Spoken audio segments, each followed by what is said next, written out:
আসসালামু আলাইকুম বন্ধুরা, সবাই কেমন আছেন? আলহামদুলিল্লাহ আমি ভালো আছি। আজ আমি আসছি পাবনা জেলার ফরিদপুর উপজেলার বনোয়ারীনগর রাজা রায়বাহাদুরের রাজবাড়ির মধ্যে। আপনারা সবাই জানেন যে রাজবাড়ির চারিদিকে পুকুর করা, একটি মাত্র গেট, এই গেট দিয়ে যাতায়াত করে। আমি এখন যেখানে আছি এটা রাজা রায়বাহাদুর সহধর্মিণী রানীর ঘাট। এটা রানী এখানে গোসল করতেন। দেখেন চারিদিকে বাউন্ডারি করা এবং মাঝখান দিয়ে কাটা আছে, যে কাটা দিয়ে আপনি পানি প্রবেশ করে। এখানে রানী গোসল করতেন।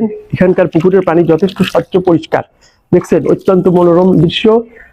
এবং আমি উপজেলা প্রশাসনকে ধন্যবাদ জানাই যে এই ঘাটটি যথেষ্ট রং চুন করে, কারুকার্য করে, পরিষ্কার পরিচ্ছন্ন করে রাখা আছে। আমার কাছে জায়গাটা খুব ভালো লাগছে। আপনার ভিতরে দেখেন কি সুন্দর পরিষ্কার পরিচ্ছন্ন করে, রং করে, কারুকার্য করে রাখা হয়েছে। আপনারা যারা আমার ভিডিওটি দেখছেন, ভিডিওটি দেখলে ভালো লাগলে লাইক, কমেন্ট এবং শেয়ার করবেন। আপনারা ঘাটটা দেখেন, রানী যেখানে গোসল